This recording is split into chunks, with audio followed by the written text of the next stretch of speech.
La prelatura de la Santa Cruz y del Opus Dei, conocida simplemente como Opus Dei, es una jurisdicción de alcance mundial perteneciente a la Iglesia Católica.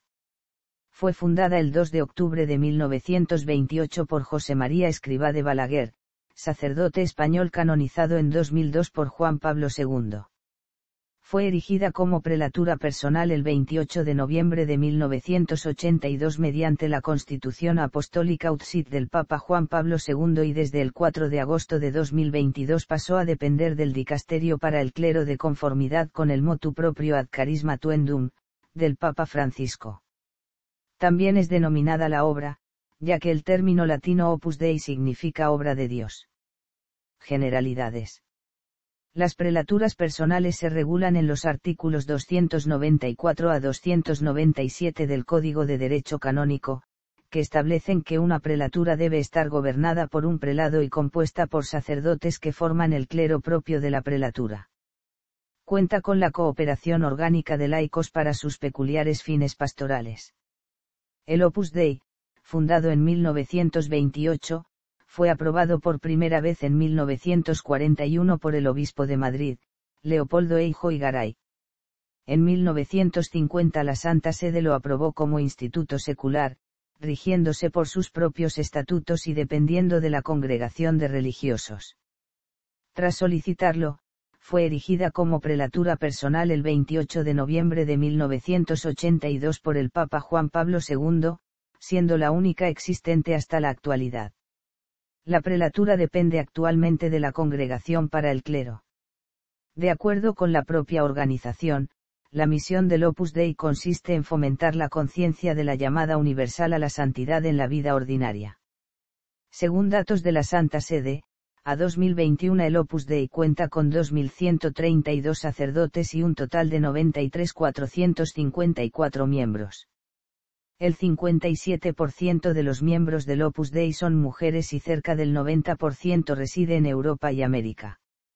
El patrimonio de la prelatura estaba estimado en 2005 en alrededor de 2.800 millones de dólares estadounidenses, según un estudio de Ian Allen, cifra que también se encuentra en otras referencias.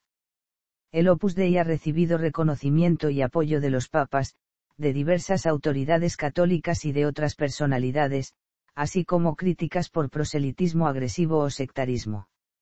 Ha sido asimismo calificada como organización conservadora o ultraconservadora por sus posiciones doctrinales y sociopolíticas. Historia. Período fundacional. El Opus Dei fue fundado, originalmente sin este nombre, por el sacerdote español José María Escrivá de Balaguer el 2 de octubre de 1928 en 1930, fundó la sección femenina del Opus Dei, y comenzó paulatinamente a desarrollarse.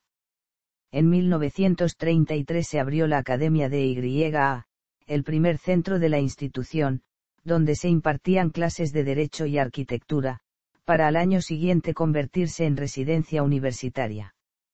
Entre el 6 de diciembre de 1934 y el 13 de mayo de 1964, José María Escrivá nombró a diversos santos como intercesores del Opus Dei, San Pío X para encomendar las relaciones de la obra con la Santa Sede, San Juan Bautista María Baiani, las relaciones de los reverendos ordinarios de los lugares en los que se encuentra presente la prelatura, Santo Tomás Moro, las relaciones con las autoridades no eclesiásticas, San Nicolás de Bari, todo lo relacionado con los medios económicos necesarios para los apostolados de la prelatura, y Santa Catalina de Siena, el apostolado de la opinión pública.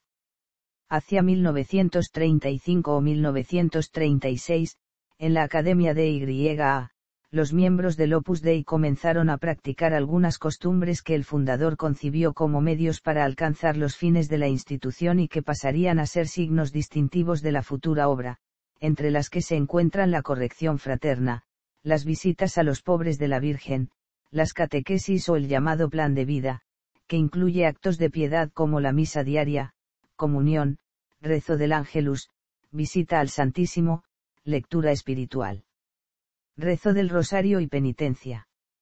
Durante la persecución religiosa durante la Guerra Civil Española, José María Escrivá se ve obligado a refugiarse en diversos lugares. En 1937, Escrivá y otros miembros del Opus Dei abandonan la zona republicana cruzando los Pirineos por Andorra y llegando a Francia, desde donde regresan a la zona dominada por los sublevados, donde la Iglesia no era perseguida. La contienda hace suspender los proyectos del fundador del Opus Dei de extender la labor apostólica a otros países. Tras la Guerra Civil, se inició en España la dictadura de Francisco Franco que, después de la persecución religiosa sufrida, contó con el apoyo de buena parte de la jerarquía eclesiástica. Terminada la guerra, José María Escrivá regresó a Madrid y comenzó a expandir la labor del Opus Dei por otras ciudades de España, Barcelona, Valencia, Valladolid, Zaragoza, Sevilla. El inicio de la Segunda Guerra Mundial impidió los intentos de expandir el Opus Dei a escala internacional. En 1941 fue aprobado como Pía Unión por el obispo de Madrid, Leopoldo Eijo y Garay, pues desde la fecha de su fundación en 1928 el Opus Dei había estado sin reconocimiento jurídico por parte de la Iglesia Católica. Esta figura estaba englobada en las asociaciones de fieles, y no suponía un cambio de estado para sus miembros. El 14 de febrero de 1943, José María Escrivá encontró una solución jurídica que permitió la ordenación de sacerdotes dentro del Opus Dei, la Sociedad Sacerdotal de la Santa Cruz. Esto se ve reflejado un año después, el 25 de junio de 1944, cuando fue reconocida jurídicamente como sociedad de vida en común sin votos públicos por el obispo de Madrid, quien ordenó a los primeros sacerdotes del Opus Dei, Álvaro del Portillo, José María Hernández Garnica y José Luis Múzquiz. Esta sociedad sacerdotal está formada por algunos miembros varones del Opus Dei que se preparan para ser sacerdotes, y por los que se van ordenando. La figura de sociedad de vida en común pertenecía al estado de perfección, y sus miembros clérigos emitían los correspondientes votos de castidad, pobreza y obediencia. Tras la Segunda Guerra Mundial, el fundador del Opus Dei se trasladó a vivir a Roma al darse cuenta de que si quería expandir sus enseñanzas alrededor del mundo, debía establecer la sede del Opus Dei en esa ciudad. En los años siguientes viajó por Europa para preparar el establecimiento del Opus Dei en diversos países. En 1946 empezó la labor del Opus Dei en Portugal, Italia, Inglaterra, Irlanda y Francia. A partir de su establecimiento en Roma, se comenzaron a fundar nuevos centros de enseñanza del Opus Dei, entre los que cabe destacar el Colegio Romano de la Santa Cruz, por el que pasarán a partir de entonces cientos de miembros numerarios del Opus Dei, que recibirán una formación espiritual y pastoral al tiempo que realizan estudios en diversos ateneos pontificios romanos. Con esos estudios, gran parte de dichos numerarios se preparan para el sacerdocio. En 1947 el Opus Dei recibió la aprobación provisional por parte de la Santa Sede como Instituto Secular de Derecho Pontificio. La aprobación definitiva le fue otorgada en 1950. Al instituto pertenecen hombres y mujeres laicos y sacerdotes, tanto los que provienen de los laicos del instituto y que se ordenan para servir a este, como los sacerdotes diocesanos que continúan dependiendo de sus respectivos obispos. Desde 1949 el fundador impulsó desde Roma la expansión del Opus Dei por todo el mundo. Antes de acabar ese año, irán los primeros miembros a Estados Unidos y México. Cada año se fueron sumando nuevos países. En 1950 se empezó en Chile y Argentina. En 1951 fueron los primeros a Venezuela y Colombia. En 1952 se comenzó en Alemania. En 1953 tocó el turno a Perú y Guatemala, en 1954 se inició la labor en Ecuador, en 1956, en Suiza y Uruguay, en 1957 se dieron los primeros pasos en Austria, Brasil y Canadá, en 1958 se fue a El Salvador, Kenia y Japón, en 1959 a Costa Rica. Y en 1960 a Países Bajos. En 1951 se celebró el primer Congreso General en Molino Viejo. En 1952 comienzan las actividades del Estudio General de Navarra, en Pamplona, que con el tiempo se convertiría en la Universidad de Navarra, con sedes en las ciudades de Pamplona, San Sebastián, Barcelona y Madrid. En 1953 se fundó en Roma el Colegio Romano de Santa María, dirigido a numerarias, que es el equivalente del Colegio Romano de la Santa Cruz, con las mismas funciones que éste, exceptuando la preparación para el sacerdocio, pues la Iglesia no lo permite. Período postfundacional. El 26 de junio de 1975 José María Escrivá falleció en Roma. En ese momento pertenecían al Opus Dei unas 60.000 personas de 80 nacionalidades. En Huesca, se inauguró el 7 de julio de 1975 el actual santuario de Torreciudad, un antiguo proyecto de su fundador que databa de 1960. El 15 de septiembre del mismo año, Álvaro del Portillo fue elegido para suceder al fundador. Durante los años en los que Álvaro del Portillo estuvo al frente del Opus Dei, se comenzó la labor apostólica en los siguientes países: Bolivia, RD Congo, Costa de Marfil y Honduras, Hong Kong, Singapur y Trinidad-Tobago, Suecia, Taiwán, Finlandia, Camerún y República Dominicana, Macao, Nueva Zelanda y Polonia, Hungría y República Checa, Nicaragua, India e Israel, y Lituania.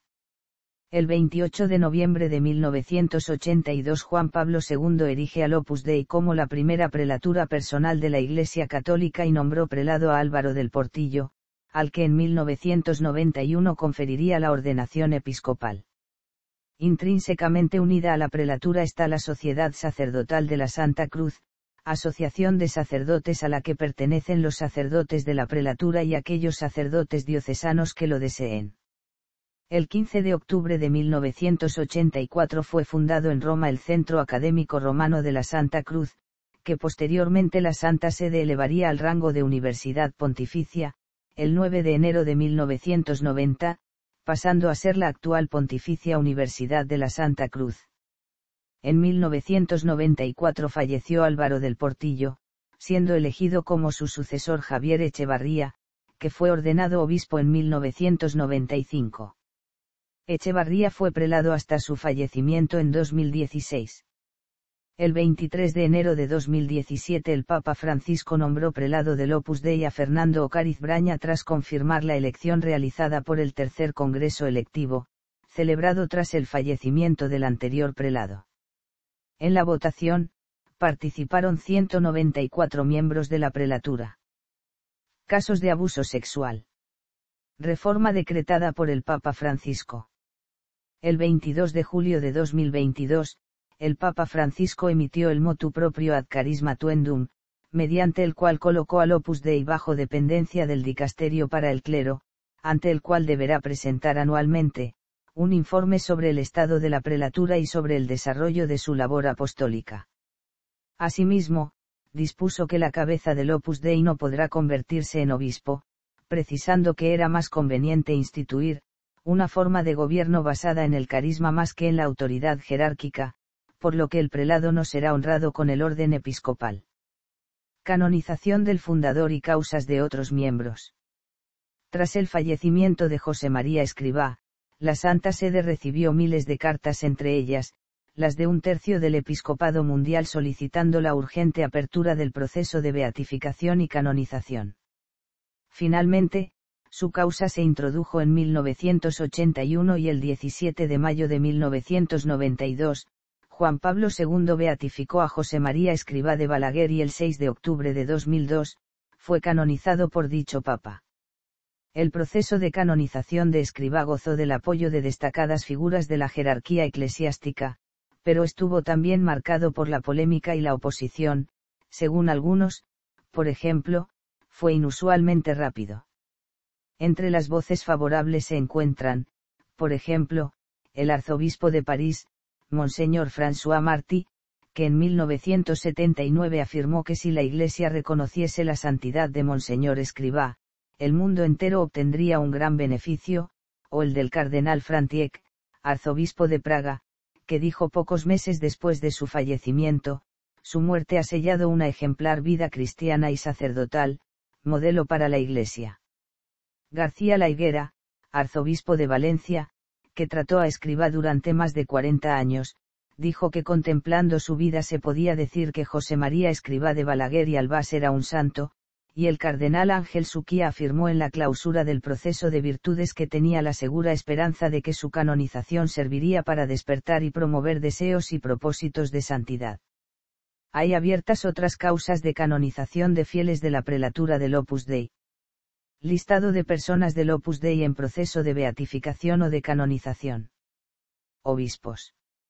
Beato Álvaro del Portillo, sucesor de Escrivá, quien fue beatificado el 27 de septiembre de 2014, en Madrid, España.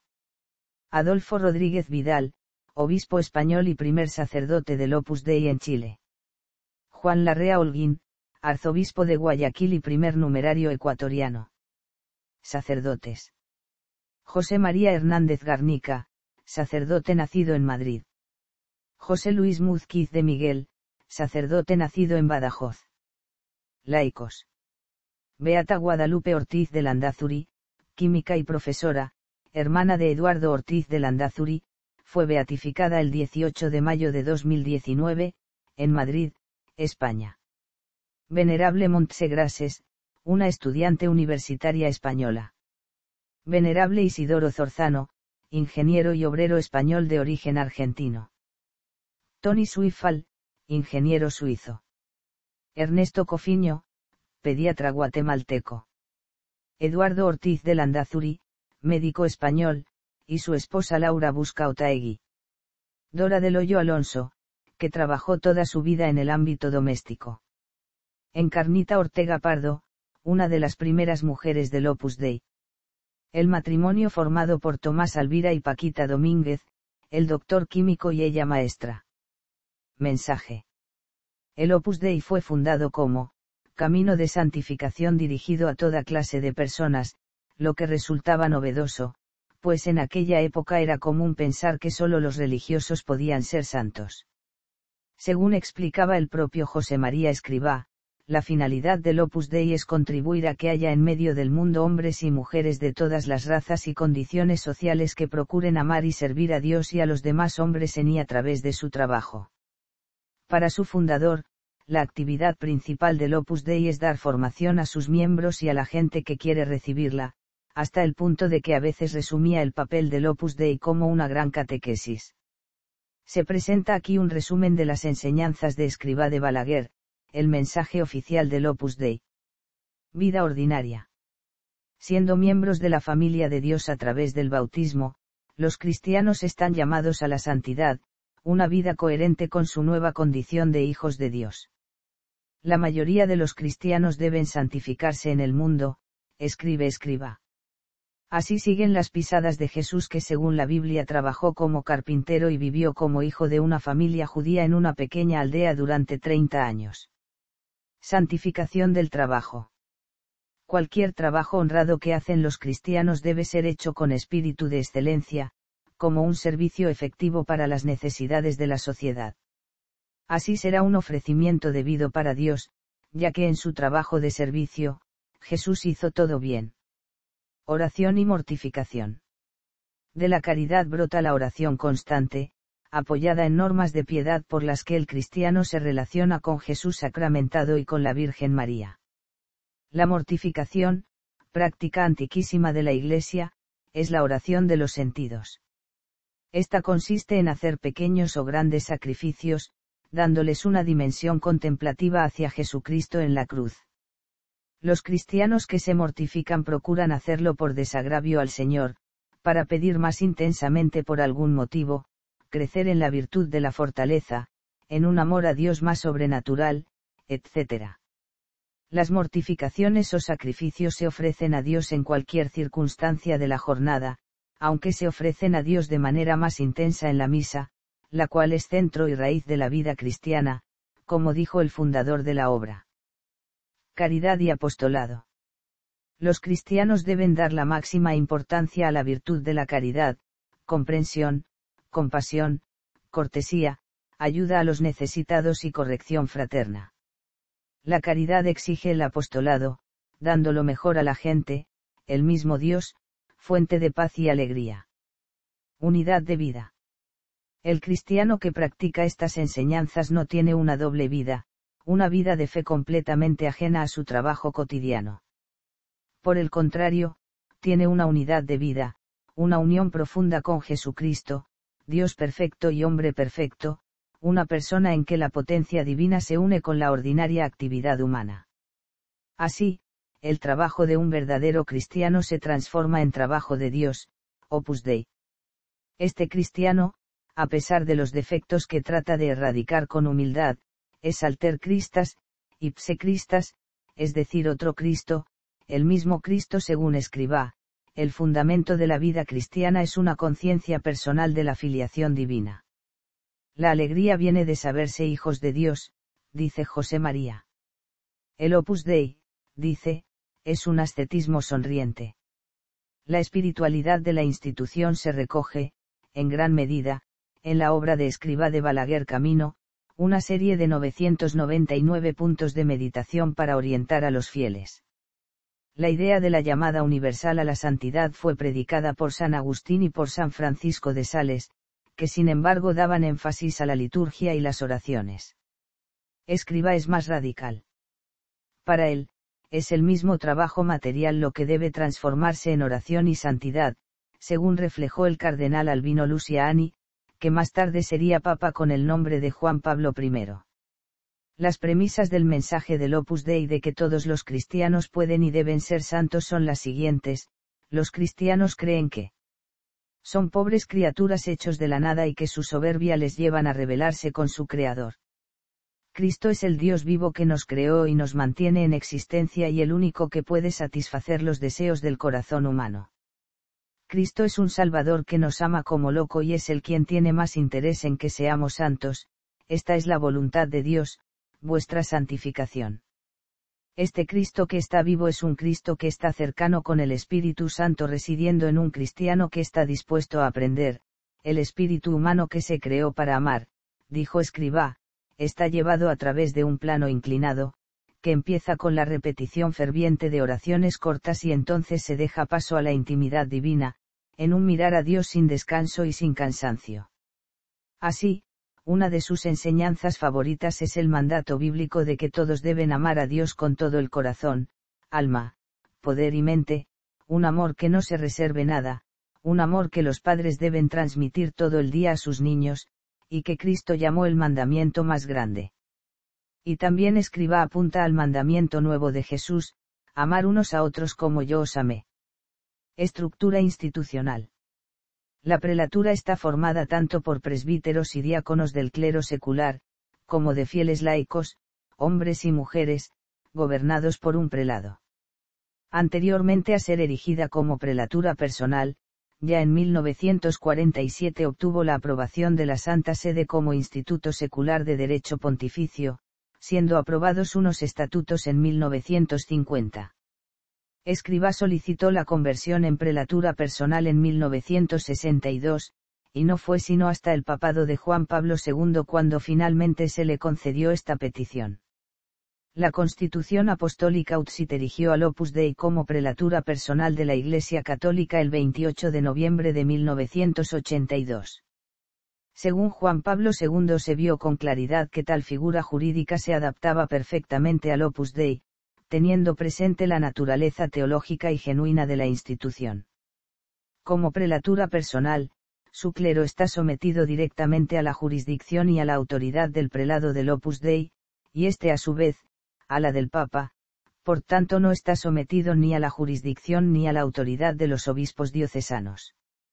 Esto le ha dado amplia independencia dentro de la Iglesia Católica para ejercer su apostolado, pues, a diferencia de las diócesis, que tienen una jurisdicción territorial, las prelaturas personales, como los ordinariatos militares, se encargan de personas en cuanto a algunos objetivos particulares sin tener en cuenta dónde viven. En cuanto a los laicos del Opus Dei, ya que no son diferentes de otros católicos, continúan bajo la jurisdicción del obispo diocesano, en las palabras de Utsit. Estas estructuras seculares son muy diferentes de las órdenes religiosas o las congregaciones.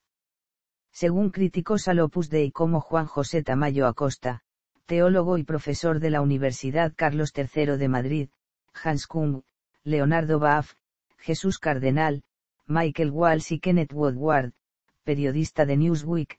El Opus Dei con esta categoría jurídica se convirtió de facto en una iglesia dentro de la iglesia, debido a su gran independencia dentro de la misma por no estar sometida a la jurisdicción directa de las diócesis territoriales.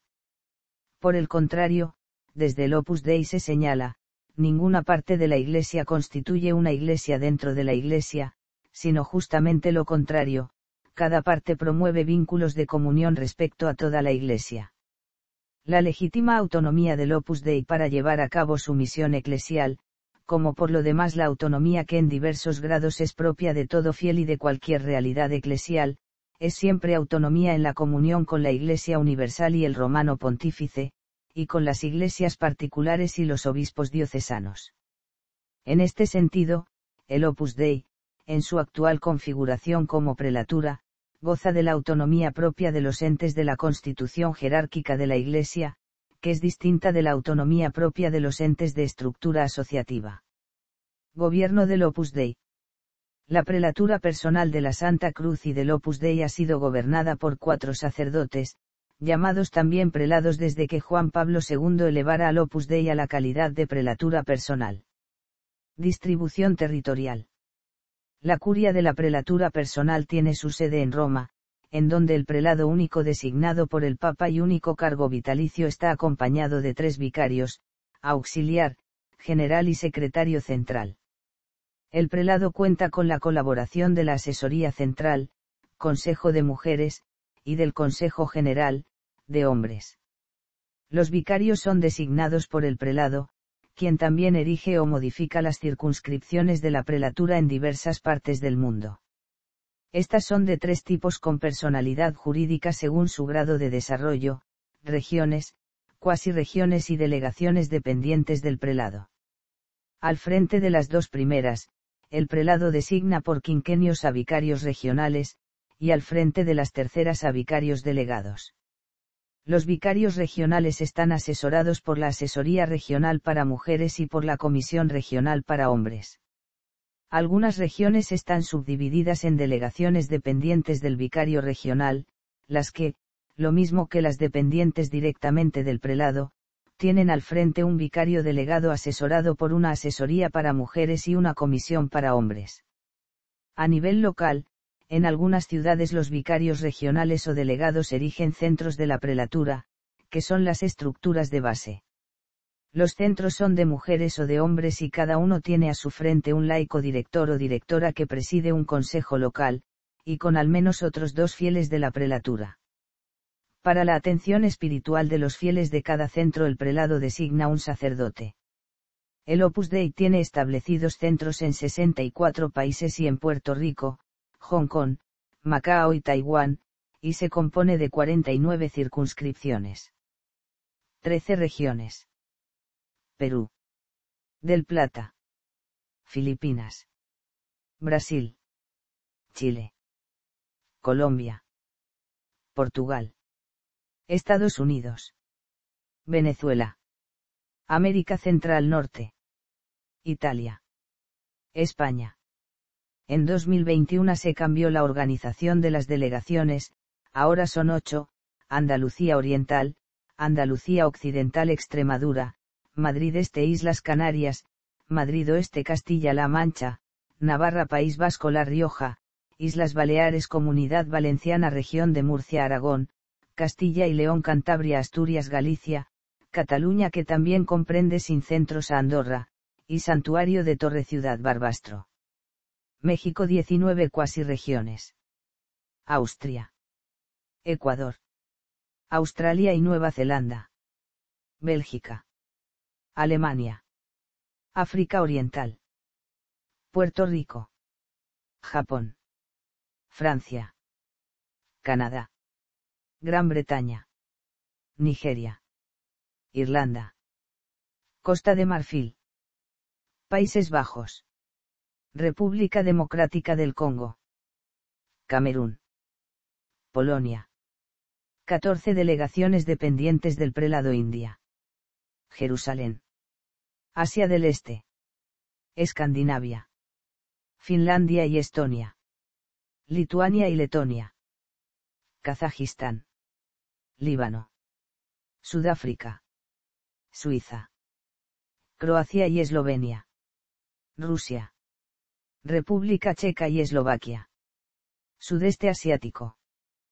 Tipos de miembros. El Opus Dei es una prelatura personal formada por presbíteros, diáconos y laicos, a cuyo frente se encuentra un prelado. Por último, la Sociedad Sacerdotal de la Santa Cruz es una asociación sacerdotal intrínsecamente unida a la prelatura, a la que pueden pertenecer los sacerdotes diocesanos. Cuando se dice que una persona pertenece al Opus Dei, se quiere decir que se encuentra en alguna de esas categorías: los sacerdotes de la prelatura, los laicos que se dedican a sus obras apostólicas y los sacerdotes diocesanos de la Sociedad Sacerdotal de la Santa Cruz. A su vez, dentro de cada grupo existen varios subtipos. Sacerdotes de la prelatura, pueden ser numerarios o agregados. Laicos, pueden ser numerarios/numerarias, agregados/agregadas, o supernumerarios/supernumerarias. Sacerdotes diocesanos, pueden ser agregados o supernumerarios. Por último, ambas instituciones admiten cooperadores, que sin pertenecer a ellas les prestan ayuda de forma estable, con sus limosnas, sus oraciones o su trabajo. El prelado del Opus Dei explica el modo en que los distintos miembros del Opus Dei viven su vocación en su carta pastoral del 28 de octubre de 2020. Sacerdotes del Opus Dei. Representan menos del 2% del total de sus miembros, lo que da al Opus Dei una naturaleza fundamentalmente laica dentro de la Iglesia Católica. Proceden de los numerarios y agregados laicos del Opus Dei. Principalmente, atienden a los miembros laicos y trabajan en las labores apostólicas. Los principales cargos de gobierno en la prelatura suelen estar ocupados por miembros de esta categoría. Los sacerdotes que forman el clero de la prelatura fueron llamados por el prelado a hacerse sacerdotes, y aceptaron esa llamada libremente. Realizan sus estudios sacerdotales en centros o en seminarios del Opus Dei, y el Opus Dei se responsabiliza de su sustento. Los sacerdotes numerarios y agregados viven como los laicos numerarios y agregados, respectivamente, los sacerdotes numerarios en centros de la prelatura, y los sacerdotes agregados con su familia, en residencias, solos, etc. Varios sacerdotes numerarios han sido ordenados obispos por el Papa. Laicos del Opus Dei. Como ya se ha señalado, los laicos suponen la inmensa mayoría de los miembros del Opus Dei. Existen varios tipos de miembros laicos en la prelatura del Opus Dei: supernumerarios, numerarios, agregados y numerarias auxiliares. Las diferencias entre ellos consisten principalmente en si viven el celibato o no y si viven en centros de la prelatura o no. Una y otra cosa determinan la disponibilidad de los miembros para ayudar en las actividades apostólicas de la prelatura. Supernumerarios. Agregados. Numerarios. Numerarias auxiliares. Sacerdotes de la Sociedad Sacerdotal de la Santa Cruz. La Sociedad Sacerdotal de la Santa Cruz es una asociación de clérigos, intrínsecamente unida a la prelatura personal del Opus Dei. Pertenecen a ella los presbíteros y diáconos diocesanos que lo desean y los sacerdotes del clero de la prelatura. Forman parte de ella unos 1.900 sacerdotes diocesanos y los 2.100 sacerdotes de la prelatura. El prelado del Opus Dei es el presidente de la sociedad. Cooperadores del Opus Dei. Los cooperadores del Opus Dei no son miembros de la prelatura, pero colaboran de distintas formas con esta. Para ser cooperador no es necesario ser cristiano sino, tan solo, tener deseos de colaborar con las actividades o fines del Opus Dei. Los cooperadores pueden participar en las actividades educativas y de formación del Opus Dei. Asimismo, las comunidades religiosas pueden ser cooperadoras de la prelatura. Actualmente existen cientos de estas comunidades que cooperan mediante sus oraciones por el Opus Dei y sus apostolados. La administración de los centros del Opus Dei. Uno de los encargos que tiene la sección femenina del Opus Dei es el de ocuparse de las labores domésticas en los centros de la prelatura, tanto de varones como de mujeres. Para casi todas las numerarias auxiliares y para algunas numerarias, las tareas de mantenimiento de los centros constituye su trabajo profesional y, por lo tanto, es donde deben buscar su propia santificación. Cuando se trata de un centro de varones, la separación entre los varones y las mujeres es total. De ordinario debe haber doble puerta entre la casa de las auxiliares y los residentes. No suele haber ningún tipo de relación entre las auxiliares y los residentes de los centros, hasta el punto de que es habitual que no conozcan a los nombres ni mantengan conversaciones. Las entradas de los numerarios y las auxiliares son siempre distintas, e incluso se procura que estén en calles distintas, para que las personas que viven en una y otra casa no se vean al salir y entrar. John Allen aporta 4 razones por las que se vive esta separación. Primero, porque así lo estableció Escriba. Es parte del carisma fundacional. Segundo, en términos de formación doctrinal y espiritual, hay algunas ventajas en tener a hombres y mujeres separados. Las mujeres pueden hablar con tranquilidad de su maternidad, sin que estén los hombres presentes, mientras que estos charlan más cómodamente de deportes. Además, la separación permite cierta claridad administrativa, cada sección se ocupa de las actividades de su sección. Tercero, los numerarios son personas que se han comprometido en vivir el celibato, por lo que se puede justificar cierto grado de prudencia en su trato con personas del otro sexo. Evidentemente, como personas normales van a estar en contacto con personas del sexo opuesto a lo largo de la jornada, pero al menos, en sus dependencias y en su vida espiritual privada, tener un cierto grado de separación evita situaciones en las que podrían comprometer su compromiso. Y finalmente, el cuarto motivo se centra en una razón histórica. Las autoridades eclesiásticas, en especial el Vaticano, desde siempre han dudado de la posibilidad de un solo cuerpo dentro de la Iglesia Católica, en la que hombres y mujeres compartieran la misma actividad apostólica y una idéntica vocación. Con los franciscanos y dominicos, por ejemplo, concurrieron comunidades de hombres y mujeres que trataban de vivir el espíritu de San Francisco de Asís y Santo Domingo de Guzmán, pero permaneciendo tanto institucional como jurídicamente separadas la una de la otra. Ese miedo tradicional provenía del pensamiento de que mezclar ambos sexos en la misma comunidad podría provocar cierta promiscuidad. Pasado el tiempo, Escribá se vio en la tesitura de que el Opus Dei se dividiera en 2 realidades separadas, una para hombres, otra para mujeres, con lo que la unidad orgánica prevista por él se viera destruida. En ese contexto, la única solución viable para aplacar las preocupaciones del Vaticano era levantar un muro de separación, que acabara con cualquier sospecha de promiscuidad. Incorporación y salida. Para pertenecer al Opus Dei se requiere solicitarlo libremente. La incorporación formal a la prelatura se realiza mediante una convención bilateral que estipula los compromisos mutuamente asumidos por el interesado y por la propia prelatura. El vínculo de los fieles con la prelatura se establece mediante una declaración de naturaleza moral entre la persona que desea pedir la admisión y un representante del prelado, ante un testigo. Entre la solicitud por carta de la admisión al prelado y la incorporación jurídica definitiva del aspirante median al menos 6 años y medio, a lo largo de los cuales el aspirante debe renovar su intención anualmente.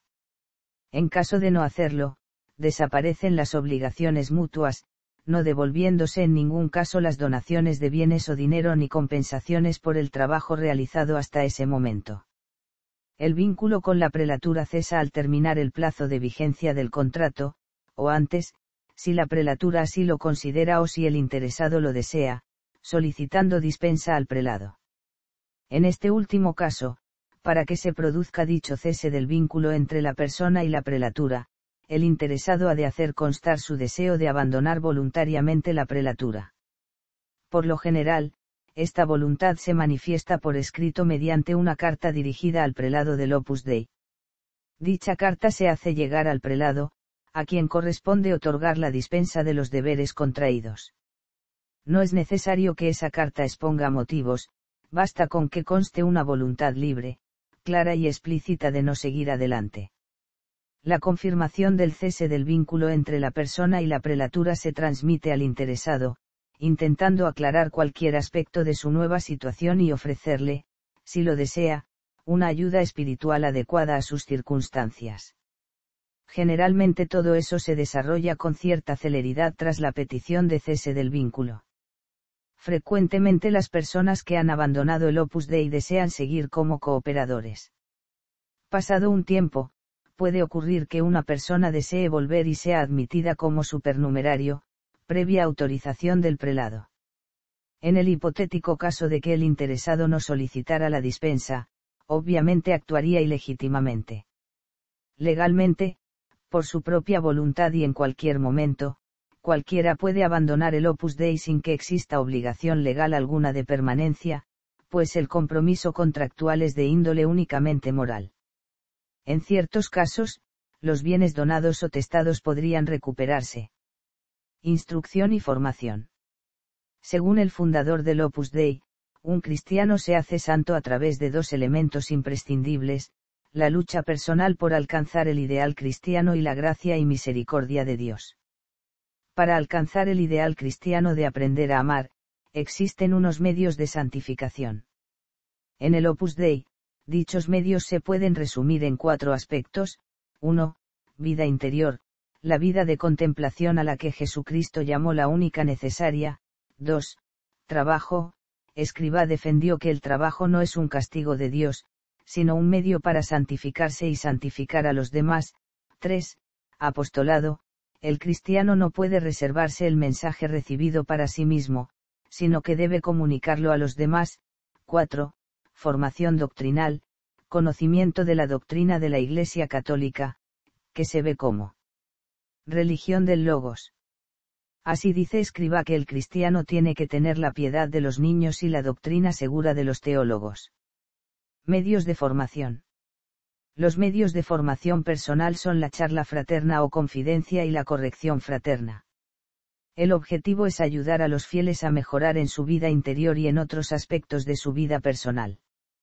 Los medios de formación colectiva son, los círculos breves o los círculos de estudios, los retiros mensuales, los cursos de retiro espiritual, los cursos anuales y las convivencias, las caaleisians mensuales, además de otras clases o charlas, convivencias especiales, etc. En ellos se busca profundizar en el conocimiento de la doctrina de la Iglesia y del espíritu del Opus Dei. Dirección espiritual. La dirección espiritual es parte importante dentro de la formación que reciben los miembros del Opus Dei. La dirección se brinda mediante la charla fraterna, que nació como una conversación personal con San José María para un acompañamiento espiritual sobre el espíritu y costumbres de la obra y comunicar la intimidad, y en ella se busca identificar el propio espíritu con el espíritu de la obra y mejorar la actividad apostólica personal. Al aumentar el número, pasó a llevarse a cabo semanal o quincenalmente con el director del centro, u otros miembros, y con los sacerdotes de la prelatura, sobre todo en la confesión. También forma parte de la dirección espiritual la corrección fraterna. La corrección fraterna. En el Opus Dei se practica, al igual que en la Iglesia Católica, la corrección fraterna, a la que se concede gran importancia como medio de ayudar a los demás a mejorar. Estas correcciones se pueden hacer a todos, incluidos sacerdotes y directores. En el caso del Opus Dei, antes de hacer la corrección fraterna se debe consultar al director del corregido, y después de hecha, informarlo. Según algunos críticos, esto equivale a delatar al hermano ante los superiores.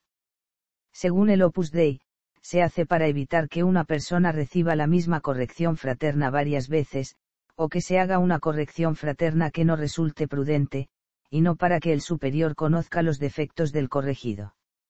Se requiere un equilibrio para que esta costumbre sea positiva. 1. Exagerando un control sobre lo correcto se hace difícil la amistad. 2.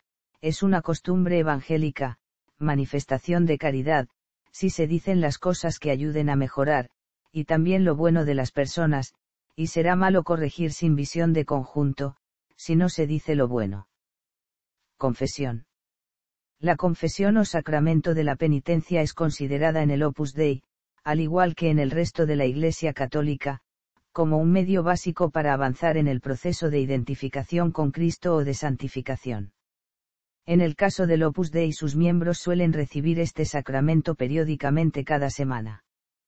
También es una práctica extendida en el Opus Dei acudir siempre a la confesión con el mismo confesor.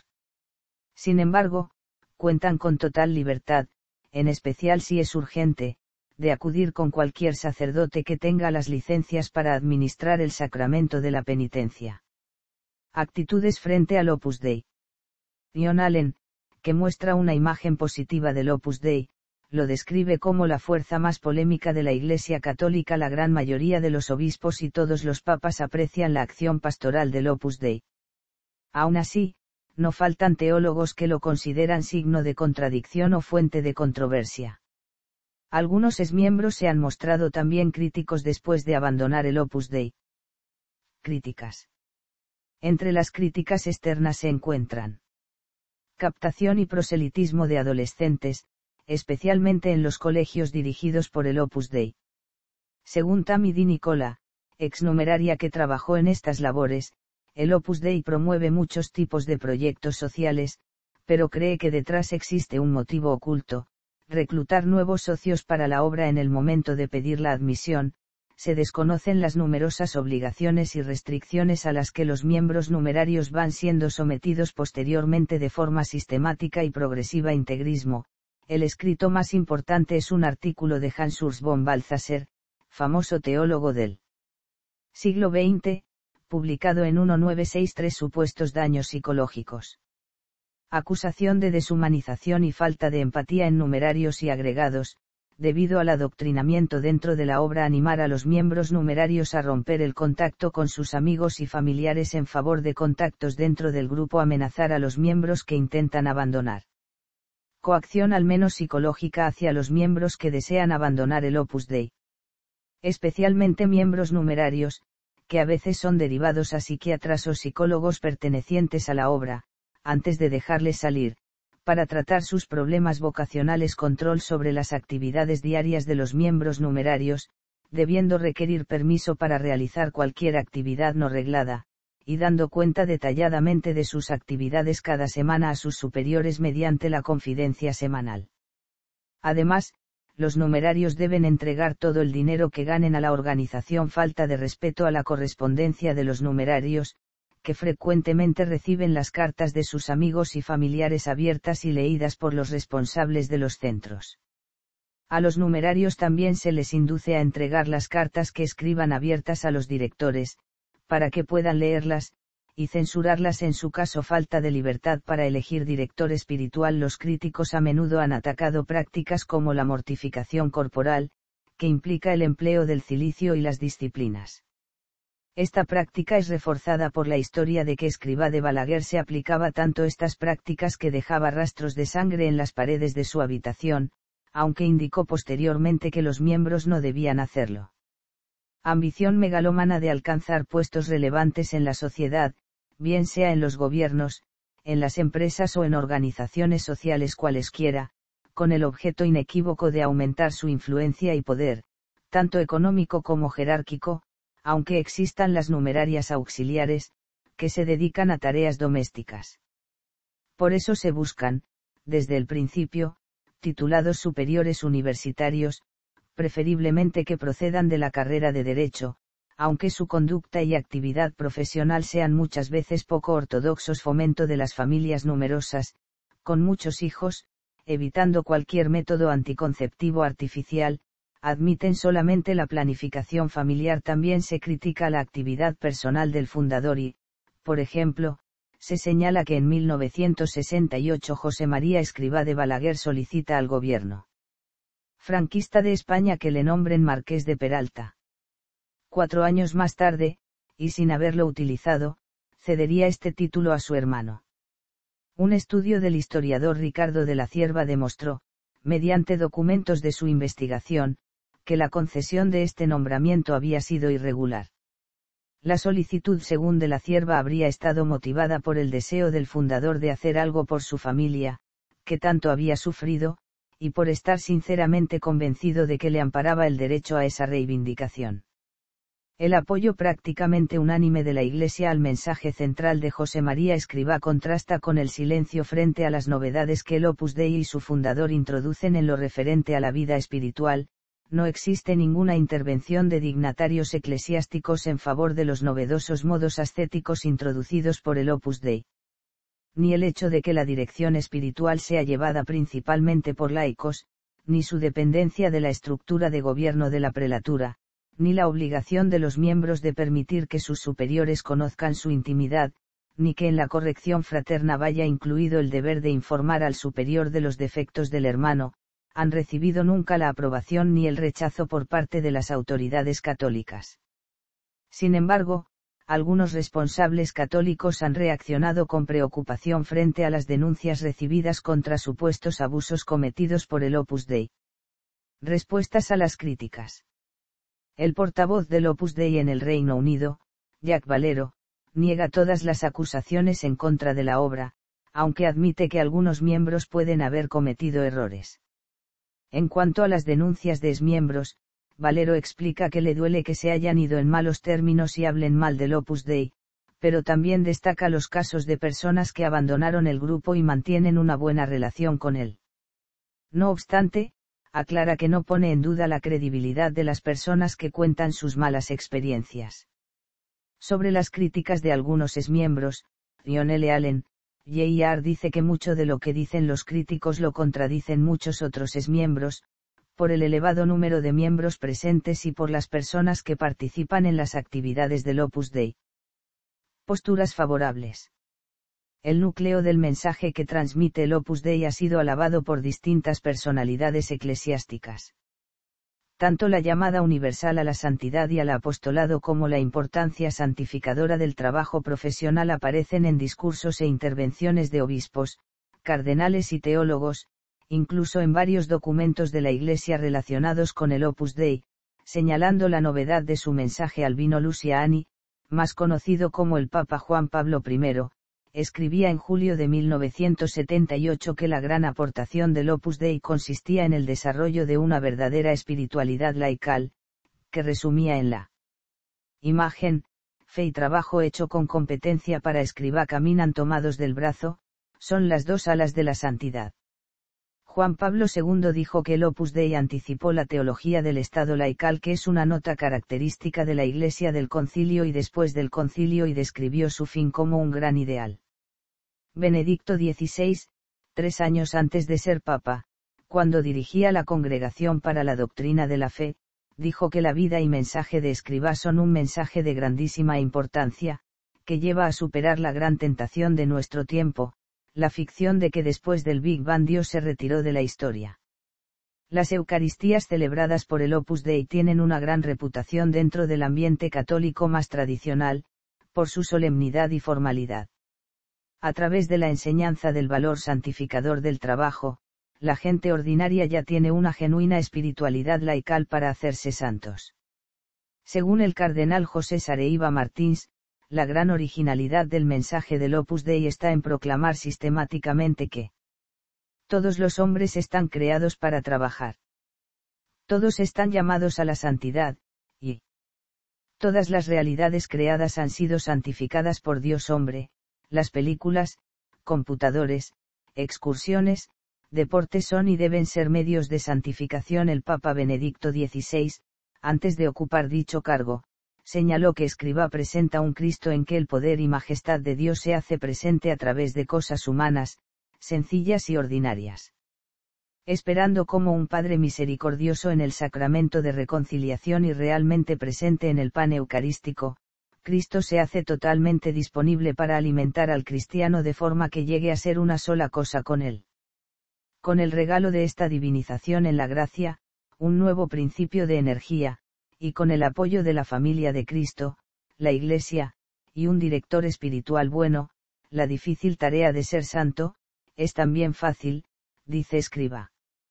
Y agrega, está a nuestro alcance la santidad se rehuye, según Joseph Ratzinger, porque hay un concepto equivocado de la santidad, que estaría reservada para algunos grandes, que son muy diferentes a nosotros, normales pecadores. Pero es una concepción errónea que ha sido corregida precisamente por José María Escrivá. El santo tiene virtud heroica porque ha estado disponible para dejar que Dios actuara. Ser santo no es otra cosa que hablar con Dios como un amigo habla con el amigo, el único que puede hacer realmente que este mundo sea bueno y feliz. Controversias. Acusaciones de constituir una secta. Una de las acusaciones frecuentes contra el Opus Dei es calificar a esta institución como una secta religiosa, o que sin serlo hace uso de diversos métodos sectarios. Por parte del Opus Dei y de la jerarquía católica se recalca que no es correcto llamar secta a una prelatura de la Iglesia Católica y que una secta es una organización no reconocida y el Opus Dei sí que está reconocido por la Iglesia. En el informe de la Asamblea Nacional Francesa sobre las sectas no se menciona al Opus Dei. Acusaciones de secretismo. Los miembros del Opus Dei se caracterizan por su discreción según sus defensores o por su secretismo según sus detractores. Su fundador explicaba que la manera más fácil de entender el Opus Dei es pensar en la vida de los primeros cristianos. Ellos vivían a fondo su vocación cristiana, buscaban seriamente la perfección a la que estaban llamados por el hecho, sencillo y sublime del bautismo. No se distinguían exteriormente de los demás ciudadanos. Como tantas otras organizaciones, el Opus Dei no pone en conocimiento público quién es o deja de ser miembro de la organización. Esta información es de carácter privado y deja a la libre elección de cada miembro el reconocimiento de este hecho. Hasta 1950, el Opus Dei no tuvo un estatuto jurídico pleno dentro de la Iglesia, con la primera Constitución.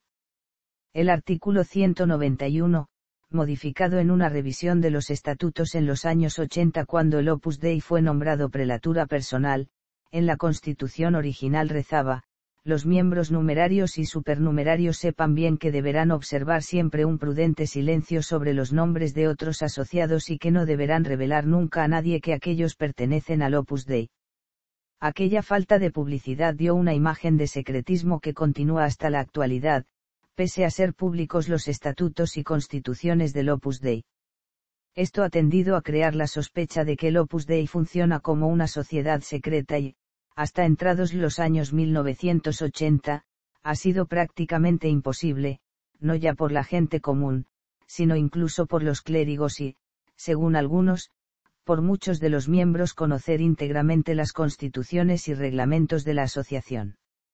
Basándose en los reportajes de España, en los años 40, el superior general de la Compañía de Jesús, Vladimir Ledochovsky, dijo a la Santa Sede que consideraba al Opus Dei como muy peligroso para la Iglesia de España.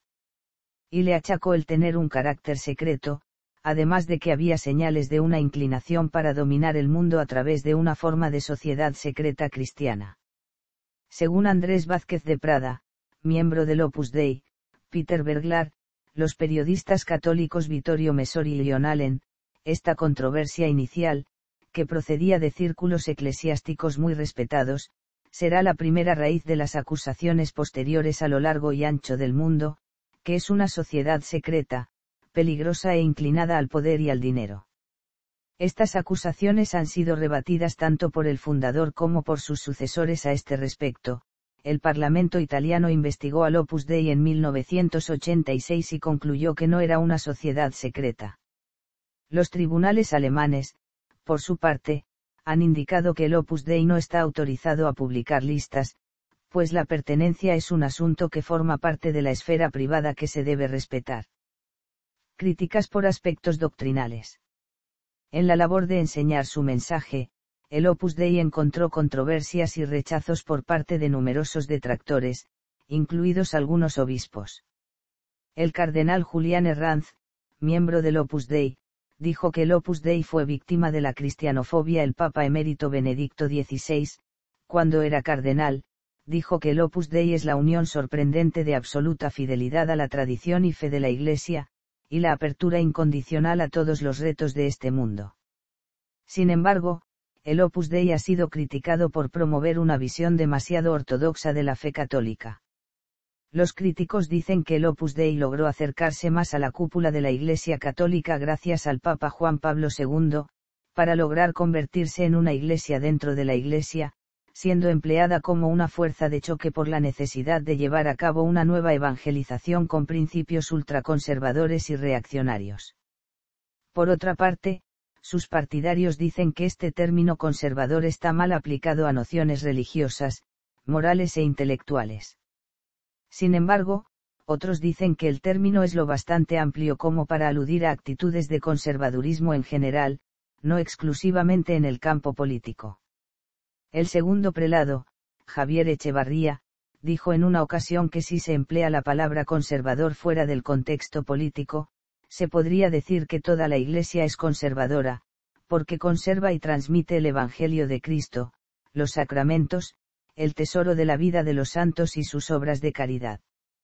Por razones análogas, toda la Iglesia es progresista, porque mira al futuro, cree en los jóvenes, no busca privilegios, y está cerca de los pobres y de los necesitados. O sea, el Opus Dei es conservador y progresista como lo es toda la Iglesia, ni más ni menos. Escrivá también dice que la religión es la más grande rebelión de hombres que no quieren vivir como bestias.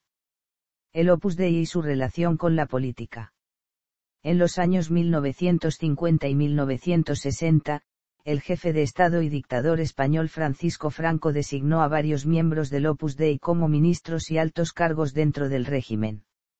Estos ministros, conocidos entonces como los tecnócratas, generalmente son reconocidos por haber introducido en la dictadura de Franco una ideología capitalista liberal, modernizando también la economía española, que contrastó con las influencias falangistas, carlistas y militares anteriores. Este hecho hizo que en su momento se propagase la idea del apoyo del Opus Dei al régimen de Franco y viceversa. El historiador e hispanista inglés Paul Preston afirma que Franco los designó como ministros por su habilidad técnica y no por su pertenencia al Opus Dei. Sobre la acusación de que el Opus Dei fue una especie de partido político en el gobierno de Franco, Messori dice que esta es una leyenda negra que la falange española y algunos clérigos han propagado, y alega que el régimen franquista persiguió igualmente a algunos miembros del Opus Dei. No obstante, según el historiador Ricardo de la Cierva, la equiparación de miembros del Opus Dei en el poder de Franco y en la oposición es falsa.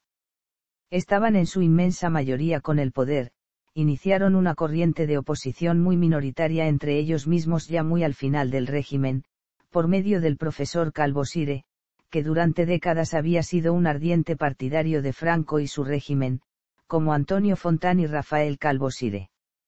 En tiempos más recientes, durante la etapa del gobierno del español Partido Popular, algunos miembros del Opus Dei, como Federico Trillo o Isabel Tocino, fueron designados ministros por el entonces líder de ese partido, José María Aznar. De la misma forma, el exfiscal general del Estado Jesús Cardenal es miembro de la prelatura. Otro miembro que también ocupó un alto cargo fue Juan Cotino, como director general de la Policía Nacional Española.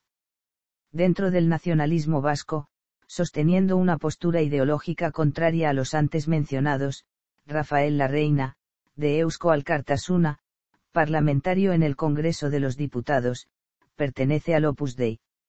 En cualquier caso, Jon Allen constata que si bien el Opus Dei, desde el punto de vista institucional, no tiene una postura política oficial, hay pocas dudas de que muchos de sus miembros son políticamente conservadores, al igual que la mayoría de los católicos españoles dentro de la dinámica que mantienen el Partido Popular y el Partido Socialista Obrero Español en España a finales del siglo XX e inicios del XXI.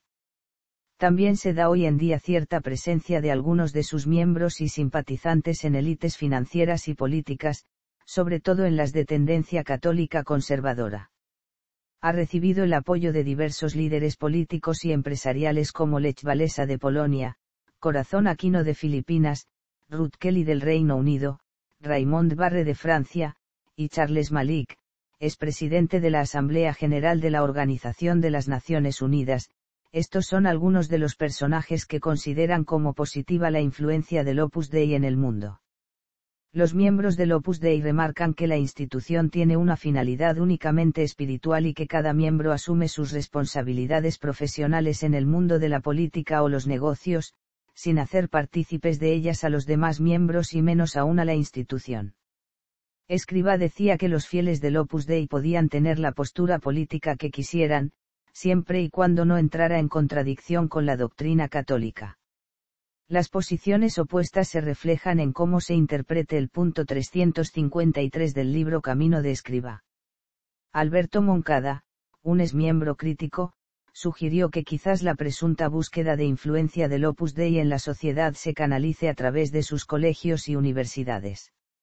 Los críticos dicen también que los miembros del Opus Dei no serían libres en materias políticas, ya que seguirían una ideología de tipo nacional católico y, según estos, los miembros del Opus Dei estarían en la derecha política, impulsando una influencia conservadora en el mundo, promoviendo las políticas más tradicionales de la Iglesia católica.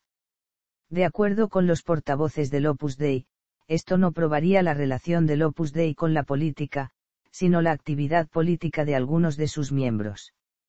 El Opus Dei en el siglo INBSP, SPAN XX y /SPAN. None.